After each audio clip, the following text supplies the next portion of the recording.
À présent, on arrive au chapitre 4 de l'Apocalypse. C'est la troisième partie du livre, c'est-à-dire ce qui va arriver dans la suite. Mais il est évident que beaucoup de passages, les passages qui vont suivre, concerneront aussi un enseignement sur notre marche dans le présent. D'autre part, il faut ajouter que certains enseignements des chapitres qui vont suivre ne correspondent pas à ce que la religion chrétienne enseigne, que ce soit aujourd'hui ou dans les siècles passés, et cela même dans les religions qui s'approchent le plus de la vérité de Jésus-Christ. Cependant, toutes les explications qui vont suivre viennent de Dieu et non pas de l'intelligence première d'un homme ou de celle d'une religion. Ce sera entre autres le cas dans le chapitre 7 et vers la fin du livre, dans le chapitre 22, mais aussi dans beaucoup d'autres passages de ce livre. Le temps de la grâce arrivant à sa fin, il est dans la logique de Dieu de faire connaître l'explication réelle de ce livre, l'Apocalypse, livre qui, jusqu'à aujourd'hui, a été interprété de manière différente et quelquefois même ridicule. Nous allons commencer par le verset 1 de ce chapitre 4. Dans ce verset 1, nous lisons « Après cela, je regardais, et voici une porte était ouverte dans le ciel. La première voix que j'avais entendue comme le son d'une trompette, etc. Après cela, je regardais. » Alors ces deux expressions, après cela et je regardais, sont répétées par Jean, par l'apôtre, à de nombreuses reprises dans le cours du livre. Cela nous indique que l'apôtre voyait les visions les unes après les autres et d'une manière claire et selon un ordre logique. Après cela, je regardais et voici, une porte était ouverte. Alors cette vision, la porte ouverte, signifie que Dieu va révéler, c'est-à-dire ouvrir une connaissance. Il nous faut déjà répéter qu'en aucun cas l'apôtre est monté littéralement dans le ciel à travers une porte. C'est toujours le message symbolique que la pensée de Dieu a mis dans ce livre qu'il nous faut comprendre. Il est écrit « Et voici une porte était ouverte dans le ciel ». C'est-à-dire que cette connaissance qui va être donnée vient de Dieu, du trône de Dieu. Dans le ciel, la première voix que j'avais entendue, et c'est l'Esprit qui parle, mais l'Esprit parle en s'identifiant à Jésus-Christ. Et alors, nous devons le comprendre comme étant Jésus qui parle, selon qu'il est écrit au chapitre 1, Révélation de Jésus-Christ. La première voix que j'avais entendue comme le son d'une trompette, c'est-à-dire avec autorité, car cette voix aura l'autorité de la parole de Dieu, et qui me parlait. Et c'est la même voix que celle du chapitre 1 au verset 10. Par ce qui va suivre est la conséquence du discours de cette première voix, c'est-à-dire le chapitre 1, 2 et 3, et qui me parlait dit « Monte ici ». L'apôtre Jean est invité à monter, c'est-à-dire à partager avec Dieu cette connaissance ouverte par la porte. Car lorsque Dieu donne, il se partage avec nous, mais bien sûr selon une mesure qui est celle du don de Jésus-Christ pour nous, c'est-à-dire de l'œuvre que Dieu nous donne à accomplir pour lui. Mais nous savons, hélas, que ce que Dieu a prévu pour nous est très souvent limitée par la mauvaise qualité de notre obéissance. Plus notre travail avec Dieu dans la religion est important, plus grande doit être notre obéissance, mais notre obéissance dans le renoncement. Et par ailleurs, bien sûr, notre vie de sanctification. Et enfin, nous lisons « Et je te ferai voir ». Car lorsque Dieu s'adresse à Jean, il s'adresse à l'Église, c'est-à-dire à chaque chrétien que nous sommes. Jean voit et il écrit fidèlement ce que Dieu lui montre. Mais c'est l'Église, c'est-à-dire le chrétien, qui doit voir, qui doit comprendre, car c'est à elle, à l'Église, qu'est adressé le message. Et je te ferai voir ce qui doit arriver dans la suite, c'est-à-dire ce qui doit être la conséquence de ce qui est, le résultat de la marche chrétienne, mais de la marche chrétienne arrivée à son terme, la marche des 7 églises, le temps de la grâce. Mais en prenant garde, car pour la compréhension de ce qui va suivre, il faut se rappeler que la logique de Dieu n'est pas la même que celle de l'homme.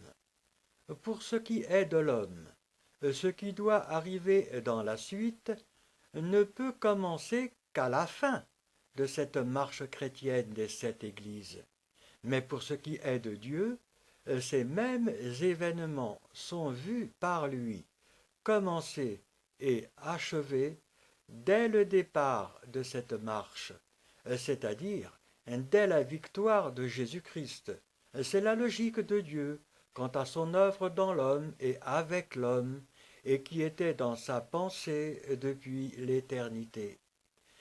Nous devons de ce fait faire la différence entre les décisions venant de Dieu et leurs conséquences sur l'homme. Toute révélation ou tout enseignement doit être compris à la manière de Dieu, c'est-à-dire selon sa pensée, si nous voulons les comprendre au niveau de leurs répercussions sur notre quotidien. Cela nous évite des interrogations et des pourquoi inutiles, car nous savons que malheureusement les enseignements de la parole de Dieu sont trop souvent déformés par la religion et par ses maîtres. On arrive au verset 2. Il est écrit « Aussitôt je fus saisi par l'Esprit ».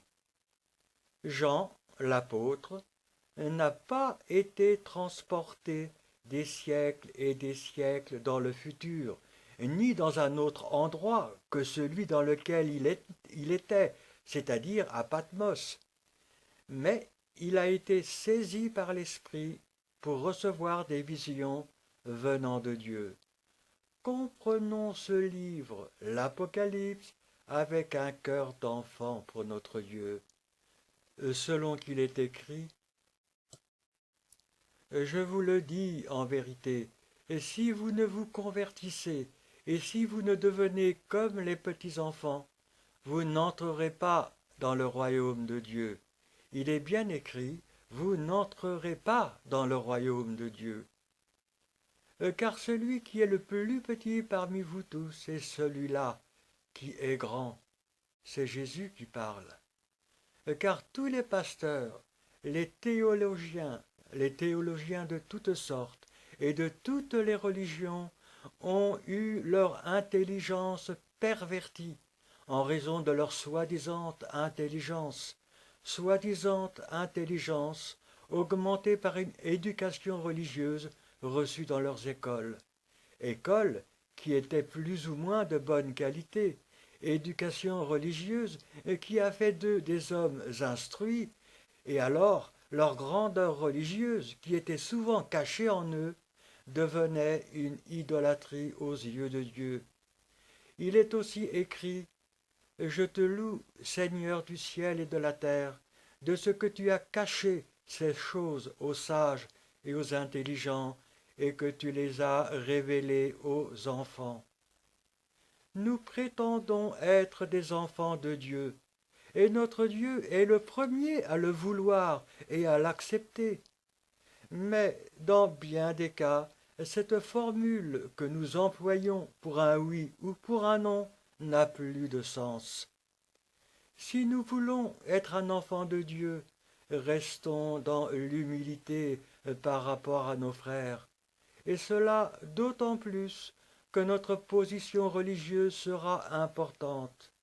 Car, attention, Satan aussi dira dans notre intérieur que nous sommes des enfants de Dieu. Cela l'arrange, car il pourra alors mettre en nous une mesure d'orgueil qui sera plus ou moins cachée et qui nous semblera juste.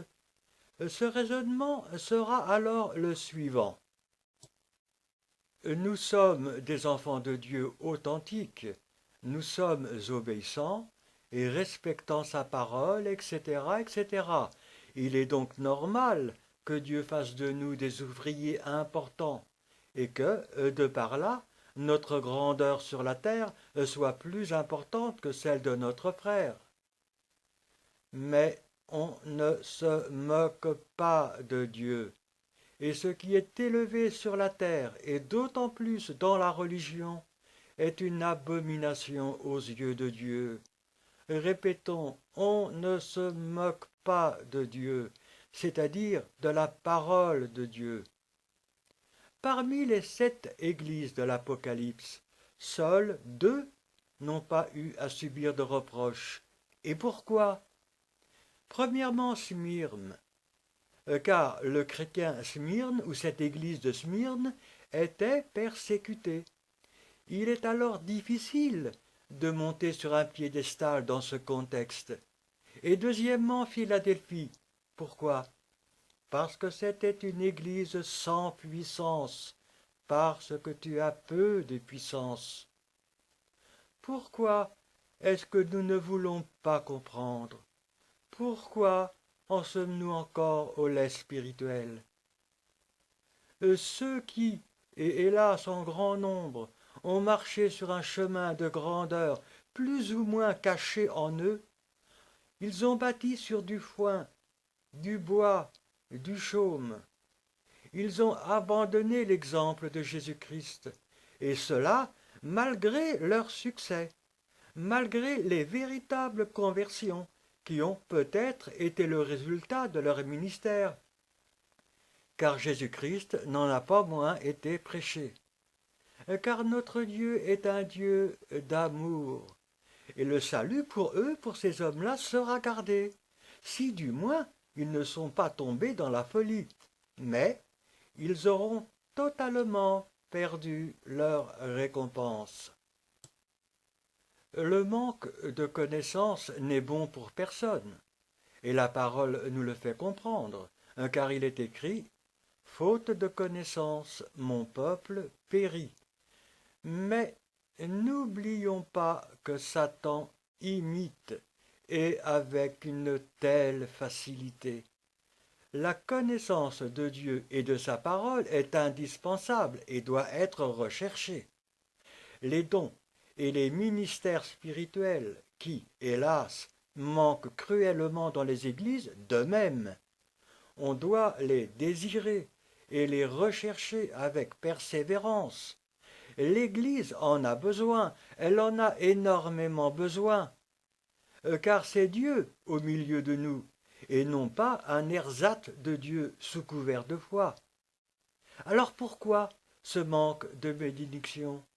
Peut-être que notre Dieu dort.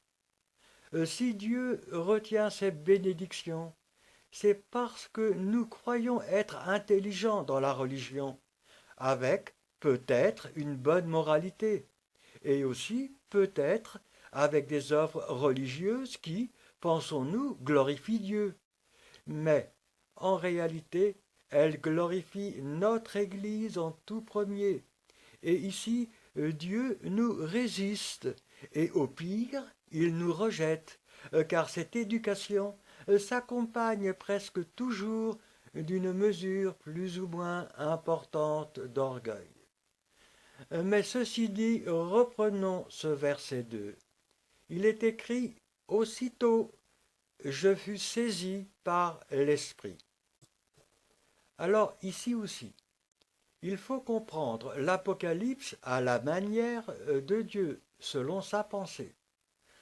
Car si Jean était réellement monté au ciel, avec ou sans son corps, peu importe, s'il avait réellement été devant le trône de Dieu, tout ce qu'il a vu devrait de la même manière être littéral, car le chemin de Dieu n'est pas ambigu. Et alors, les 24 vieillards, les 4 êtres vivants devraient être l'Église dans sa réalité physique, ainsi que pour les nombreux autres symboles de ce livre, ce qui évidemment serait absurde. Il nous faut comprendre la parole de Dieu selon la pensée de Dieu, répétons-le, c'est-à-dire avec Dieu. Toute l'Apocalypse doit être comprise de cette manière, en s'identifiant à notre Dieu, à sa manière de voir, et cela est possible. Mais évidemment, cela est possible selon la part que Dieu nous en donne, en harmonie avec notre obéissance, selon qu'il est écrit « L'Esprit sonde tout, même les profondeurs de Dieu.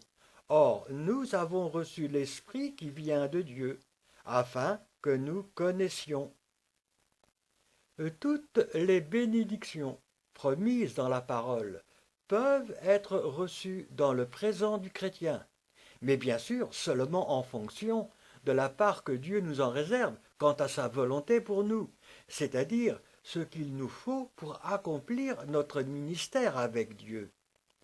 Cependant, l'homme ne reçoit pas, parce que son obéissance par la foi vacille, et il transforme la promesse des dons en raisonnement religieux, raisonnement qui justifie sa mauvaise marche, qui justifie la non-réception de ces dons. Tout comme il transforme l'œuvre de Dieu en une œuvre de religion.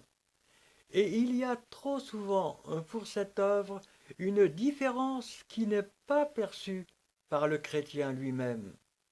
Car il est évident que si l'œuvre de Dieu en nous était totalement en harmonie avec la volonté de Dieu pour notre Église, la gloire de Dieu éclaterait d'autant. Mais redisons ici que Satan imite, et avec une telle facilité. Peut-être que nous pouvons alors nous interroger. Pourquoi Dieu laisse-t-il faire? Pourquoi n'a-t-il pas agi autrement pour nous à travers les siècles? Nous comprendrons peut-être mieux plus tard dans ce livre. Mais nous pouvons déjà ici faire 3 réponses. Premièrement, l'importance considérable que Dieu donne à notre liberté, car cette liberté est sur le même pied que l'immensité de son amour. Comprenons-le. Il n'y a pas d'amour vrai sans une totale liberté. Enfin, deuxièmement, l'importance considérable qui sera celle de notre position dans le royaume qui vient, et cela même pour le plus petit d'entre nous. Et troisièmement, l'obligation pour notre Dieu de nous préparer en vue de ce ministère qui sera le nôtre et qui vient. Et alors, nos tribulations, nos épreuves de toutes sortes, nous devrions, par la foi, les considérer comme positifs pour nous, car notre Dieu nous forme. Quant à notre manque de sérieux, notre manque d'obéissance, nos faiblesses charnelles, etc., nous comprendrons que la petitesse qui sera la nôtre dans le royaume sera une petitesse méritée, et que notre frère, que nous avions considéré sur la terre comme n'étant rien, aura, quant à lui, mérité d'être une colonne. Car nous comprendrons comment notre Dieu nous a connus, nous a connus véritablement sur la terre, et nous serons stupéfaits de la conduite qui aura été la nôtre pendant notre marche chrétienne, en caricaturant sans cesse la parole pour justifier notre grandeur orgueilleuse ou nos faiblesses de péché. Et redisons ici une troisième fois que Satan imite, et avec une telle facilité. Il nous manipule avec beaucoup d'aisance. Il fait une œuvre, mais une œuvre qui le trompe. Et même si notre orgueil ou si nos faiblesses obligent la perfection de la justice de Dieu à limiter ou à enlever notre récompense, c'est lui, c'est notre Dieu qui sera au final vainqueur. Et il est vainqueur grâce à la victoire de Jésus-Christ, de la victoire de Jésus-Christ qui repose dans notre vie. Et alors, grâce à la victoire de Jésus-Christ, et uniquement grâce à cette victoire, c'est nous, si nous persévérons jusqu'au bout, qui serons vainqueurs. Pour ce qui est de la compréhension de l'Apocalypse, son enseignement a été donné pour l'ensemble du monde chrétien de toutes les époques, mais avec une nuance, car pour ce qui est de son contenu prophétique, l'explication ne pouvait en être révélée qu'à son heure, c'est-à-dire l'heure de Philadelphie-Laodicée. Révélée aux chrétiens Philadelphie qui marche au milieu du contexte Laodicée, mais qui reste cependant un chrétien Philadelphie. Il est écrit « Et voici, il y avait un trône dans le ciel, et sur ce trône, quelqu'un était assis. » Il s'agit évidemment de Dieu assis sur son trône. Ce quelqu'un n'est pas nommé par Jean, en raison du respect inhérent à la coutume de l'époque. Jean voit une vision, mais une vision symbolique de Dieu, car répétons encore que toute l'Apocalypse est écrite de cette manière, et comprenons d'autre part que Dieu est esprit. Si, après la porte ouverte, cette première vision nous montre Dieu assis sur son trône, c'est que l'Esprit veut nous indiquer que tout ce qui va suivre vient du trône de Dieu, c'est-à-dire de la volonté de Dieu, du Père. Car rappelons-nous que c'est Dieu qui décide de toutes choses. Dieu ne constate pas des faits, des événements qui lui échappent et dont il voit la réalisation sans pouvoir intervenir, mais il est écrit « Et voici, il y avait un trône ». Notre Dieu domine parfaitement toute l'histoire des hommes. C'est ici une des explications symboliques du trône. Il y avait un trône dans le ciel. C'est une histoire connue de lui, de notre Dieu, depuis l'éternité, c'est-à-dire dans le ciel. Et sur ce trône, quelqu'un était assis. C'est une histoire qui, depuis son origine jusqu'à sa fin, est contrôlée et contenue dans la volonté de notre Dieu. D'une manière plus terre à terre, la vision de Dieu assis sur son trône signifie pour nous qu'il va prendre des décisions qui, bien sûr, quant à lui, sont pensées et prises depuis l'éternité. On arrive au verset 3. Il est écrit « Celui qui était assis avait l'aspect d'une pierre de jaspe et de sardoine. » Alors pour comprendre cette première partie du verset 3, il faut savoir que les pierres précieuses symbolisent quelque chose qui ne peut être altéré. On aurait pu faire le parallèle avec le diamant. Or, ici, ce sont les décisions de notre Dieu qui ne peuvent pas être altérées. Car ce n'est pas, malgré les apparences peut-être, Dieu lui-même qui est représenté par une pierre de jaspe et de sardoine, mais ce sont les décisions de Dieu qui sont représentées de cette manière, les décisions de la volonté de Dieu. Il est écrit « Celui qui était assis », c'est notre Dieu qui décide, avait l'aspect d'une pierre de jaspe et de sardoine. Et les décisions de Dieu auront un caractère inaltérable. Elles ne pourront pas être remises en question. Toute doctrine qui tendrait à croire qu'il est possible de modifier les décisions de Dieu, quand on comprend ces décisions comme étant prises dans sa parole, et cela en ayant un comportement ou une consécration telle qu'on forcerait notre Dieu à revoir sa page pour modifier l'histoire, soit au niveau du temps défini par lui, soit au niveau des événements prévus par l'esprit de prophétie. Or, cette pensée-là est bien sûr absurde et fausse, en se souvenant qu'il ne nous est pas possible de changer d'un iota la parole de Dieu. Et toute doctrine qui dirait que c'est l'homme et l'homme seul qui fait l'histoire, qui domine l'histoire, qui peut changer le cours de l'histoire dans un sens ou dans un autre, cela est un mensonge. L'homme ne pourra pas se détruire ou détruire la terre, malgré les efforts qu'il fait pour, mais sans passer par la volonté de Dieu, c'est-à-dire ses décisions. Et à l'inverse, l'homme ne pourra pas construire la terre, s'améliorer ou se changer lui-même, malgré tous les efforts qu'il fait pour, sans passer par la volonté de Dieu. Et le trône, nous dit ce verset 3, était environné d'un arc-en-ciel semblable à de l'émeraude. Nous avons ici un arc-en-ciel et de l'émeraude. L'arc-en-ciel symbolise une alliance. L'émeraude symbolise la nature, mais aussi le chemin.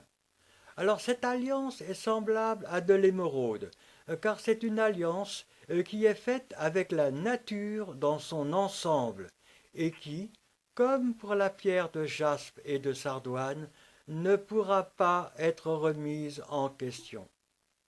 Et le trône, avons-nous lu, c'est-à-dire les décisions de Dieu, et le trône était environné, et ces décisions seront appliquées, environnées d'un arc-en-ciel, appliquées en fonction d'une alliance que Dieu a faite, d'un arc-en-ciel semblable à de l'émeraude, d'une alliance que Dieu a faite avec toute la terre et qui ne pourra pas être remise en question. Verset 4. Il est écrit dans ce verset 4. Autour du trône, je vis 24 trônes, et sur ces trônes 24 vieillards, assis, revêtus de vêtements blancs, et sur leurs têtes des couronnes d'or. Ce verset 4 nous indique que Dieu va prendre des décisions.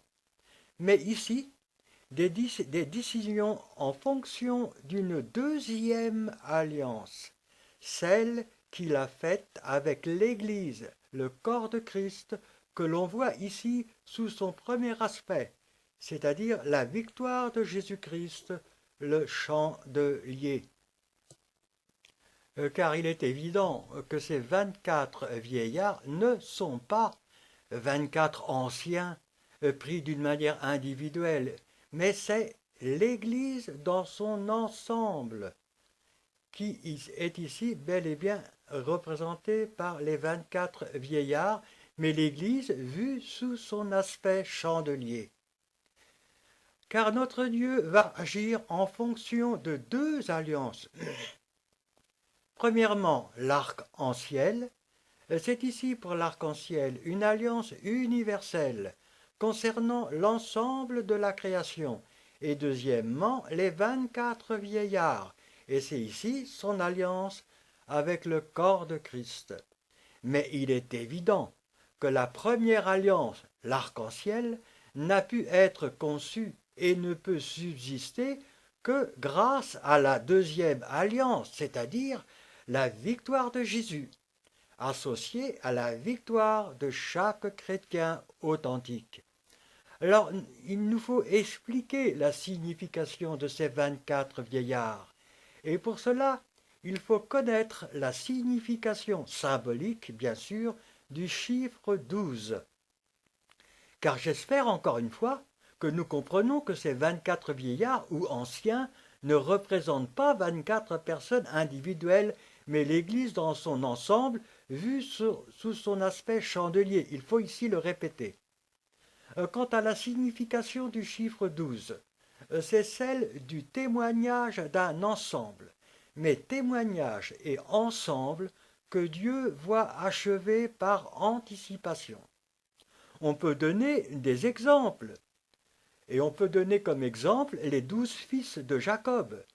Les 12 fils de Jacob qui, par anticipation, représentaient tout Israël et son témoignage à travers les siècles, c'est-à-dire sa marche avec Dieu.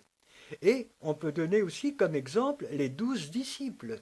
Les 12 disciples qui de même préfiguraient un ensemble, l'Église, l'Église avec son témoignage traversant les siècles. À travers le chiffre 12, Dieu nous informe qu'il voit par avance achever ce qu'il a commencé à travers l'homme. Les 24 vieillards, c'est le corps de Christ dans son ensemble, mais seulement au niveau de la symbolique du chandelier. 24, c'est-à-dire c'est ici 12 plus 12. 12 pour ceux de l'Ancien Testament, 12 pour ceux de la période de l'Église ou de la grâce. Selon qu'il est écrit, afin qu'ils ne parvinssent pas sans nous à la perfection, où il nous est parlé des héros de la foi de l'Ancien Testament, car ils ont bénéficié de la victoire de Jésus-Christ comme nous. Ce sont des vieillards. Et même si Jésus n'était pas encore arrivé dans le monde, ils ont, par avance et en obéissant à l'Esprit, marché sur le même chemin que nous, celui du renoncement, celui de l'obéissance à l'Esprit de Christ, car la pensée de Dieu n'est pas notre pensée, selon qu'il est écrit, car mes pensées ne sont pas vos pensées, et vos voix ne sont pas mes voix, dit l'Éternel. Il y a souvent un décalage, car nous enfermons Dieu dans notre système de pensée, dans nos limitations, dans nos logiques religieuses, ce qui nous fait passer à côté de beaucoup de choses. Il est écrit autour du trône,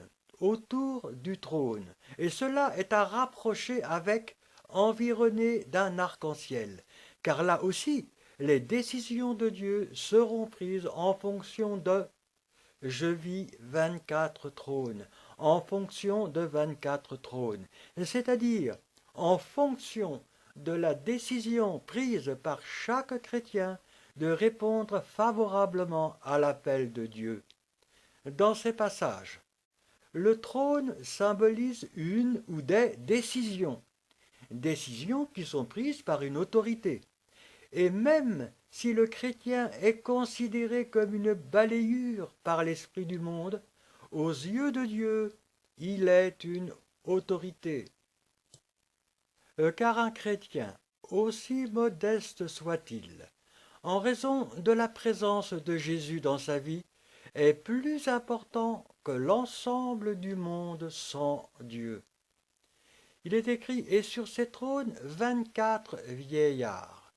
Et ces hommes nouveaux selon Dieu, ceux de l'ancienne alliance ou ceux du temps de la grâce, sont devenus des vieillards revêtus et couronnés, c'est-à-dire des hommes et des femmes qui ont revêtu jusqu'au bout la victoire de Jésus-Christ pendant leur marche chrétienne. Ou pour parler d'une autre manière, le trône est une décision, un engagement qui perdure jusqu'à la fin et qui a pour résultat un vieillard. La symbolique, le symbole du vieillard a la même signification que celui du chandelier. Mais si les termes ne sont pas les mêmes, c'est parce que le chandelier représente la victoire de Jésus dans la vie du chrétien, mais pendant son pèlerinage sur la terre, en n'oubliant pas que le chandelier peut nous être retiré, tandis que la symbolique du vieillard représente cette même victoire, mais arrivée à son terme. Cependant, quand on comprend ce terme par anticipation, Dieu voit cette victoire en nous, comme un chandelier quand il nous voit marchant avec lui sur la terre, comme un vieillard quand il nous voit par avance assis à sa droite. Et il est écrit sur ces trônes 24 vieillards assis. Assis parce que dans la prescience de Dieu, ces vieillards ont terminé leur marche, ils se reposent de leurs œuvres. Et comprenons bien dans ces symboles que si le chandelier peut nous être retiré, le vieillard ne peut pas être ôté. Assis et ensuite revêtu de vêtements blancs. Alors ce passage est à mettre en parallèle et en complément avec les couronnes d'or. Si nous voyons ces 24 vieillards revêtus de vêtements blancs et de couronnes d'or, c'est parce que Dieu leur a donné le bénéfice de la victoire de Jésus-Christ, les récompenses du chandelier. Les vêtements blancs sont les caractéristiques de la marche de Jésus que chaque chrétien reçoit gratuitement, mais aussi obligatoirement en acceptant le salut. La nouvelle naissance, la vérité nouvelle, l'œuvre nouvelle, la marche dans l'esprit, etc. Mais redisons ici que, comme pour le chrétien sarde, les vêtements de ces vieillards n'ont pas été blanchis, mais les vieillards ont été revêtus de vêtements blancs. Revêtus de vêtements blancs et sur leur tête des couronnes. La victoire de Jésus-Christ a fait de chacun d'eux un roi avec leur roi. C'est parce qu'ils ont été revêtus de vêtements blancs que Dieu leur a donné une couronne. Dieu a tout donné à Jésus en raison de son obéissance. Et parce que nous avons accepté de nous revêtir de vêtements blancs, Jésus, en retour, se partage avec nous. Il nous donne sa couronne. C'est la couronne sur chaque vieillard. Et la couronne, est-il écrit, est en or, des couronnes d'or.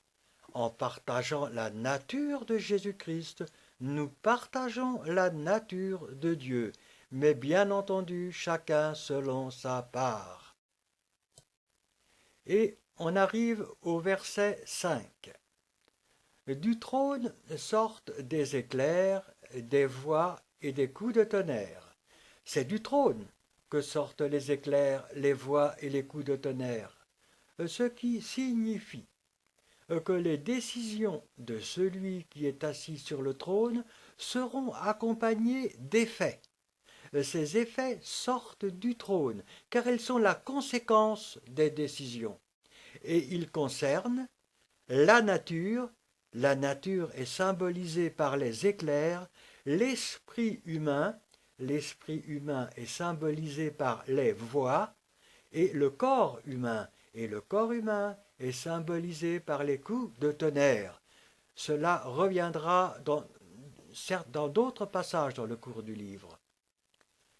Devant le trône, est-il écrit dans ce verset 5, brûlent 7 lampes ardentes, qui sont les 7 esprits de Dieu. Et ici, bien entendu, c'est l'Esprit de Dieu, c'est-à-dire le Saint-Esprit. Rappelons-nous que le chiffre 7 est là pour signifier que Dieu agit en parfait accord avec l'ensemble de lui-même, c'est-à-dire c'est le chiffre 3, et ceci d'une manière parfaite et universelle, dans le temps comme dans l'espace. Et nous avons la symbolique du chiffre 4, 4 et 3, 7. Les lampes sont ardentes. Elles brûlent pour indiquer que c'est par son esprit que Dieu agit.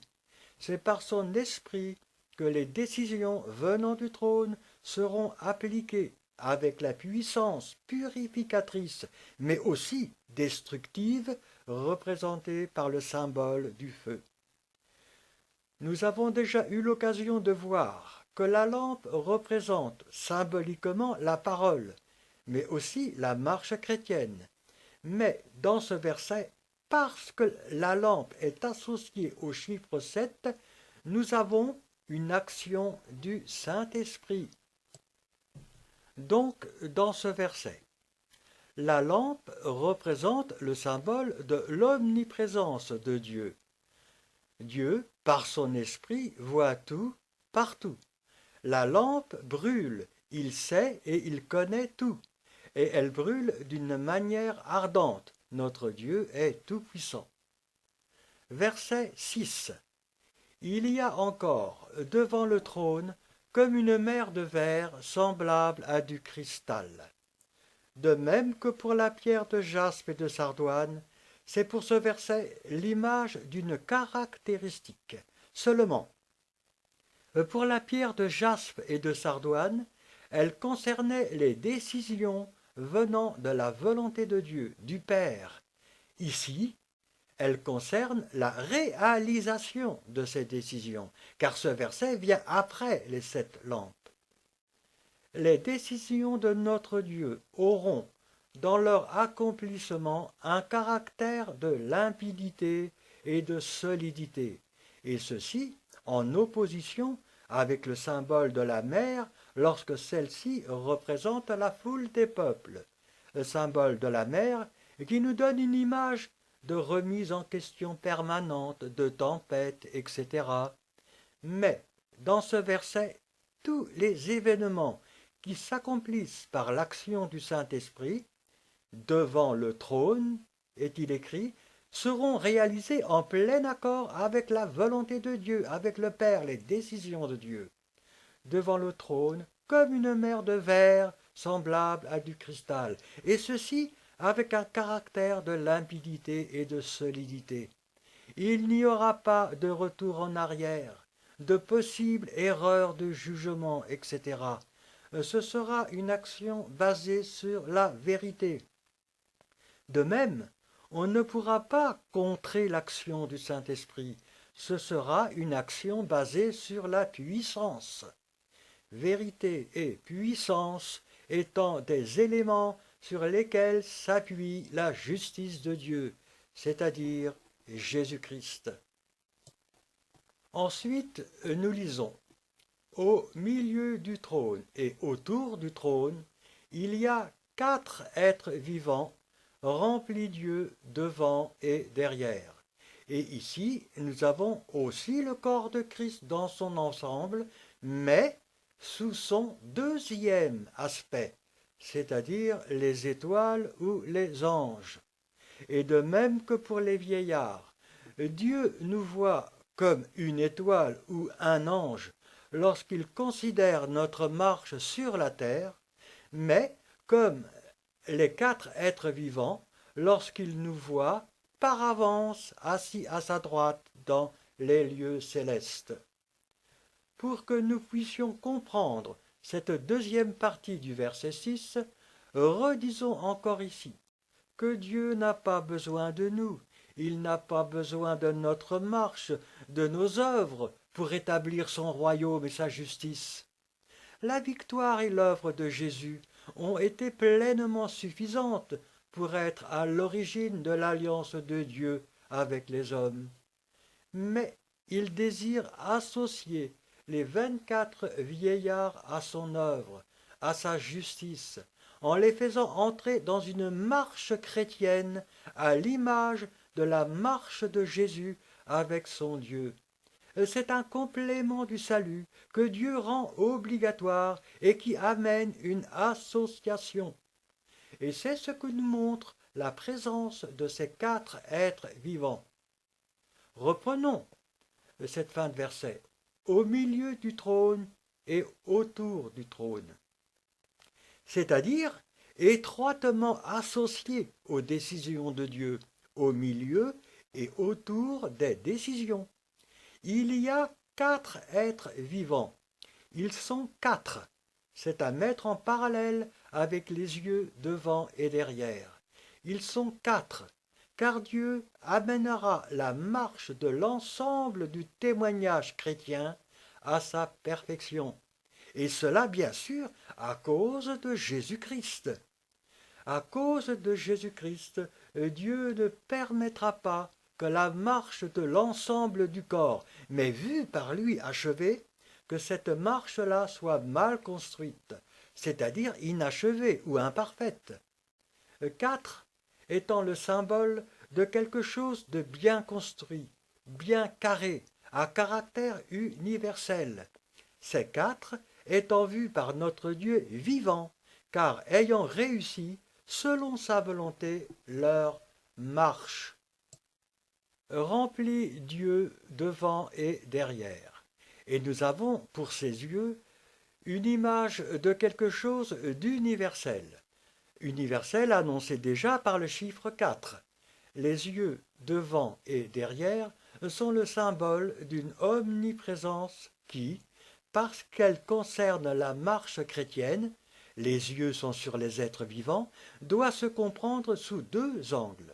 Premièrement, le témoignage apporté à toutes les nations par l'homme, la marche chrétienne à travers les siècles, mais deuxièmement, le témoignage apporté à tous les hommes par le Saint-Esprit, l'activité de l'Esprit passant à travers l'Église.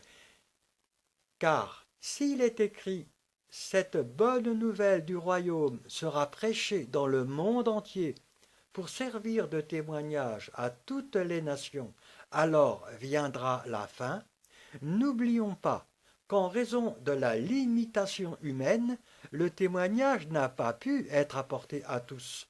Or, cette omniprésence de la marche chrétienne, Dieu la rend possible par la puissance du Saint-Esprit, c'est-à-dire que tous les hommes seront jugés en raison de deux facteurs, de la victoire parfaite de Jésus-Christ, mais aussi de la marche chrétienne associée à cette victoire. Mais nous verrons cela un peu plus exactement dans le chapitre 7. Si ces yeux ou cette omniprésence font partie de la marche chrétienne, ils sont sur les êtres vivants, c'est parce que c'est elle, la marche, qui a répandu au cours des siècles le message du salut aux quatre coins de la terre. Mais c'est aussi parce qu'elle possède en elle le Saint-Esprit, les 7 lampes. Le Saint-Esprit qui amènera ce témoignage à la perfection avec un résultat positif ou négatif pour tous, selon qu'il est écrit. C'est ce qui paraîtra au jour où, selon mon évangile, Dieu jugera par Jésus-Christ les actions secrètes des hommes. Et c'est Paul qui parle. Nous arrivons au verset 7. Il est écrit « Le premier être vivant est semblable à un lion ». Alors l'ensemble de ce verset 7 nous présente les 4 qualités principales avec lesquelles Dieu désire que nous bâtissions notre marche chrétienne. Quand on considère cette marche au niveau de l'ange, c'est-à-dire la marche responsable de chacun, ces 4 qualités de la marche doivent être soutenues par les 3 caractéristiques énumérées dans le verset 8, et nous aurons 4 plus 3, 7. Si la caractéristique principale de toute vie chrétienne, c'est celle de l'obéissance par la foi, et si cette obéissance doit imprégner et diriger toute notre vie selon une mesure qui nous appartient, cette même obéissance, cependant, concerne en priorité le chandelier, c'est-à-dire la victoire de Jésus-Christ en nous, car il ne peut y avoir de salut sans la foi, et il ne peut pas y avoir de foi véritable sans obéissance. Mais, dans ce verset 7, nous avons, premièrement, semblable à un lion.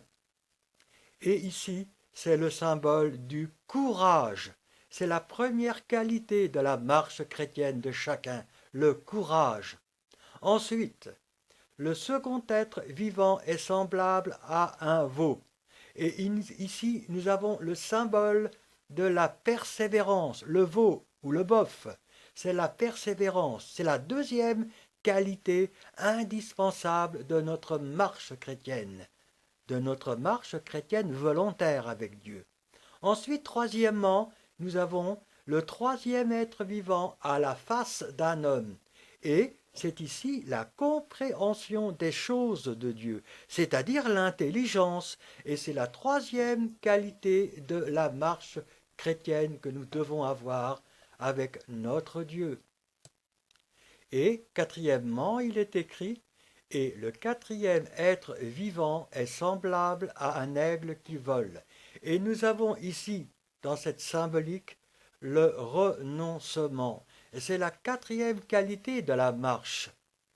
Il y a dans cette énumération un ordre logique, celui de toute marche chrétienne issue d'une obéissance par la foi.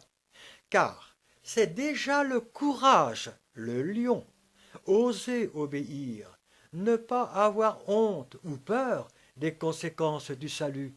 Courage qui, s'il le faut, devra aller jusqu'au sacrifice, car, dans bien des cas, il nous faut du courage pour accepter l'appel de Dieu et continuer dans cette voie. Nous comprenons de par là pourquoi le lion vient ici en premier. Mais après le courage, c'est la persévérance, c'est-à-dire le veau ou le bœuf, car le courage doit avoir comme résultat de nous amener à persévérer. Persévérance qui doit se maintenir jusqu'au bout. Enfin, troisièmement, c'est la compréhension des choses de Dieu, la face d'un homme.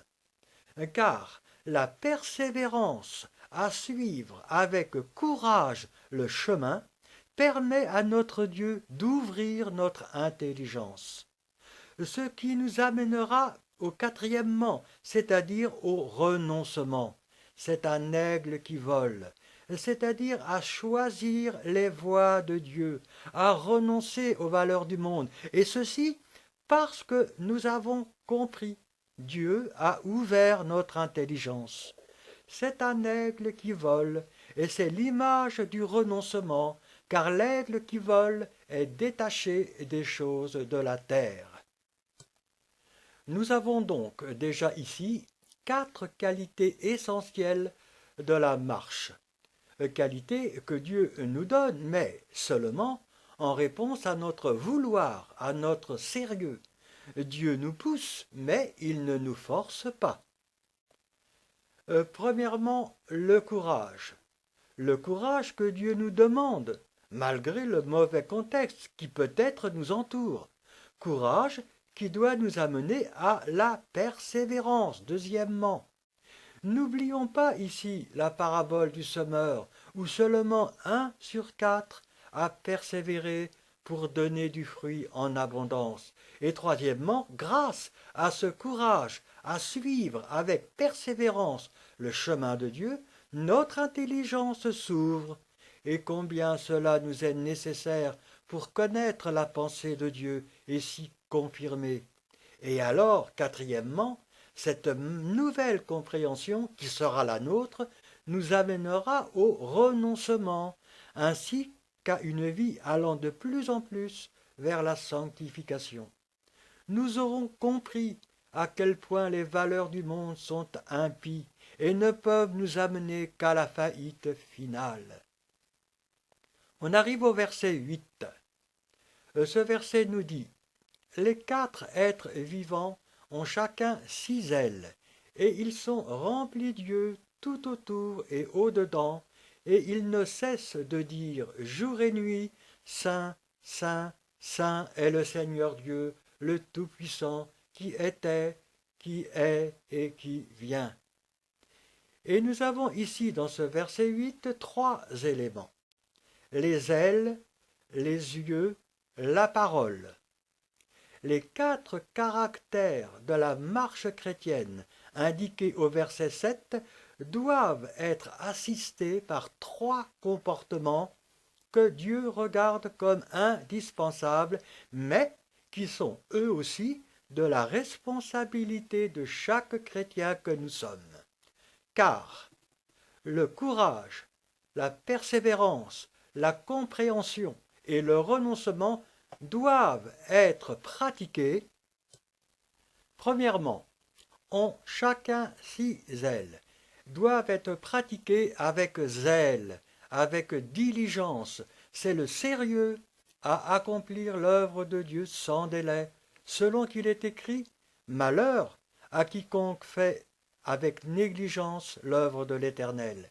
Ont chacun 6 ailes et ils sont remplis d'yeux tout autour et au-dedans.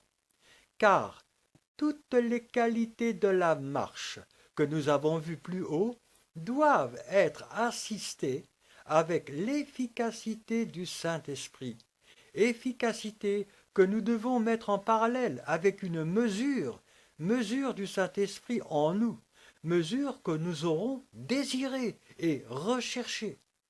Car rappelons-nous que nous pouvons très bien mettre l'Esprit à la porte, et c'est l'église de Sardes, notamment, qui nous le rappelle, ou de le faire patienter devant notre porte. Et nous avons l'Odyssée. Ce sont des yeux. Ils ont la même signification que ceux du verset 6, l'omniprésence du témoignage. Cependant, dans ce verset, ils sont tout autour et au-dedans. Cela pour nous indiquer que l'Esprit nous aide à comprendre et à manifester notre témoignage tant à l'extérieur qu'à l'intérieur de nous-mêmes, c'est-à-dire de notre marche. Ensuite, il est écrit « Il ne cesse de dire ». Et nous comprenons que c'est ici une vie de prière. Il ne cesse de dire jour et nuit, selon qu'il est écrit « Priez sans cesse ». Mais ne confondons pas la prière religieuse avec l'esprit de prière selon la volonté de Dieu. Il ne cesse de dire jour et nuit, Saint, Saint, Saint est le Seigneur Dieu. Nos prières glorifient Dieu parce qu'elles sont inspirées par le Saint-Esprit. Alors, elles sont saintes et manifestent la sainteté de Dieu. Nos prières ont un ardent désir de posséder Jésus-Christ, c'est-à-dire son exemple en nous, autant que sa présence. Alors elles sont saintes et manifestent la sainteté de Jésus-Christ. Nos prières montent vers Dieu dans la louange, car nous désirons être remplis de son amour. Ce qui accomplit la volonté de Dieu et fait de nous son enfant, car le Saint-Esprit répand l'amour de Dieu en nous. Et enfin, ce verset se termine en nous disant « Le Tout-Puissant qui était, qui est et qui vient ». Car notre vie de prière doit être animée par l'espérance du retour de Jésus-Christ et notre union avec notre Dieu. Et pour résumer ce verset 8, le courage, la persévérance, la compréhension, le renoncement doivent être pratiqués avec sérieux et zèle, ce sont les ailes, avec l'esprit en nous, ce sont les yeux, et dans une vie de prière, il ne cesse de dire, etc. Et on arrive au verset 9. Dans ce verset, nous lisons « Quand les êtres vivants rendent gloire, honneur et action de grâce à celui qui est assis sur le trône, à celui qui vit au siècle des siècles. » Alors, les versets 9 et plus loin 10 et 11 sont complémentaires et entrent dans une même idée. Il est impossible de vivre une vie chrétienne approuvée de Dieu sans qu'il y ait une étroite association entre les vieillards et les êtres vivants. Et lorsque Dieu nous voit vainqueurs, assis à sa droite, c'est parce que le chandelier a sans cesse éclairé la marche de l'ange, et que l'ange c'est sans cesse appuyé sur le chandelier. Dans ce verset 9, ce sont les œuvres de la marche chrétienne, c'est-à-dire l'ange, qui glorifie Dieu, car nous avons lu « quand les êtres vivants rendent gloire ». Parce que l'ange, c'est-à-dire notre marche chrétienne, a marché et œuvré pour Dieu et non pas pour nous-mêmes ou pour notre religion, et qu'il a œuvré avec sérieux et zèle, ce sont les ailes, alors nos œuvres glorifieront notre Père. Quand les êtres vivants rendent gloire et ensuite honneur, parce que l'ange, notre marche chrétienne, a marché et œuvré par amour pour Dieu, en cherchant l'intérêt de notre Dieu avec l'assistance de l'Esprit, ce sont les yeux, alors nos œuvres honoreront notre Père, et ensuite et action de grâce. Parce que l'ange, notre marche chrétienne, a marché et œuvré en comptant sur Dieu, en menant dans la prière une vie de foi, de louange, de reconnaissance pour les minutes de chaque jour, c'est la prière, alors ses œuvres seront ceux de notre Père. Et ce verset se termine en nous disant « À celui qui vit au siècle des siècles ». Car toutes nos œuvres doivent être inspirées par le Saint-Esprit, ce qui nous donnera de ce qui appartient à Jésus-Christ, afin d'entrer dans la volonté de Dieu, celui qui vit au siècle des siècles. Verset 10. Les 24 vieillards, car les êtres vivants ne peuvent agir qu'avec les vieillards, car l'œuvre de notre marche ne peut être acceptée qu'avec la victoire de Jésus-Christ en nous. Les 24 vieillards se prosternent devant celui qui est assis sur le trône, devant les décisions de Dieu. Celui qui est assis sur le trône a associé la marche chrétienne avec la victoire de Jésus-Christ, les récompenses de cette marche avec ceux de la victoire.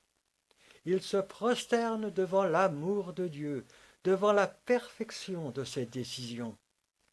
Et répétons ici que l'amour de Dieu est tellement immense qu'il a désiré associer l'homme misérable et pécheur que nous sommes avec la perfection de lui-même, c'est-à-dire Jésus-Christ. Ensuite, il est écrit « Ils adorent celui qui vit au siècle des siècles ». Car ils reconnaissent la toute-puissance, la parfaite sagesse, la totale omniscience de Dieu par rapport à ces choses. Et ils jettent leur couronne devant le trône en disant, car ils reconnaissent et affirment que c'est la grâce de Dieu et la grâce de Dieu seul qui a fait d'eux des vieillards couronnés. Toutes leurs récompenses n'ont été acquises que grâce au sacrifice de Jésus-Christ, sa victoire. C'est Jésus, et c'est Jésus seul qui a vaincu parfaitement. Ils ne méritaient pas, ces vieillards, d'entrer dans l'alliance de Dieu. C'est Jésus-Christ seul qui a mérité les couronnes, mais Dieu, dans son amour, les a unis à son oint. Verset 11, il est écrit « Tu es digne, notre Seigneur et notre Dieu, de recevoir la gloire, l'honneur et la puissance. » C'est la prière de l'Église qui reconnaît l'infinie sagesse de Dieu. Tu es digne, car toi, Seigneur, tu as fait toutes choses à merveille. Notre Seigneur et notre Dieu, et nous reconnaissons que tu es le seul Seigneur et le seul vrai Dieu, de recevoir la gloire, l'honneur et la puissance, car c'est avec toi et pour toi que nous avons travaillé pour glorifier ton nom, c'est la gloire, mais cela te revient. Nous avons aimé pour te rendre honneur, l'honneur, mais cela te revient. Nous avons vaincu pour manifester ta puissance, la puissance, mais cela te revient, car c'est toi qui as créé ces choses en nous. Dans ce verset 11, ce sont les vieillards qui parlent, et cela afin d'affirmer que la marche chrétienne, arrivée à son terme devant Dieu, c'est-à-dire les êtres vivants, n'a pu être acceptée qu'en raison de la victoire permanente de Jésus-Christ en nous. C'est seulement cette victoire qui a rendu nos œuvres pour Dieu valides, œuvres qui ont justifié Dieu en lui donnant la gloire, l'honneur et la puissance. Et enfin, nous lisons, car tu as créé toutes choses, et c'est par ta volonté qu'elles existent et qu'elles ont été créées. Les vieillards, comme les êtres vivants, ont été créés par la volonté de Dieu. Ils ont été mis en place par la volonté de Dieu et ils ont été gardés en nous par la volonté de Dieu. Il nous faut sans cesse rappeler que la victoire, comme les œuvres qui la suivent, n'existent qu'en raison de la grâce de Dieu pour nous. Si notre Dieu ne regardait qu'à sa justice, il retirerait bien vite nos œuvres de devant lui, car nous sommes sans cesse infidèles, récalcitrants, attachés à notre moi. Mais lui, à cause de Christ, est sans cesse fidèle, travaillant en nous, gardant son esprit en nous. Car tout vient de la volonté de Dieu et ne peut se maintenir que par la volonté de Dieu. C'est lui, notre Dieu, qui a décidé ces choses à cause de son amour. C'est lui, notre Dieu, qui les a amenées en nous grâce à l'œuvre de Jésus-Christ. C'est lui, notre Dieu, qui les a rendues parfaites en nous grâce à l'action du Saint-Esprit acceptée par nous. Et c'est la fin du chapitre 4.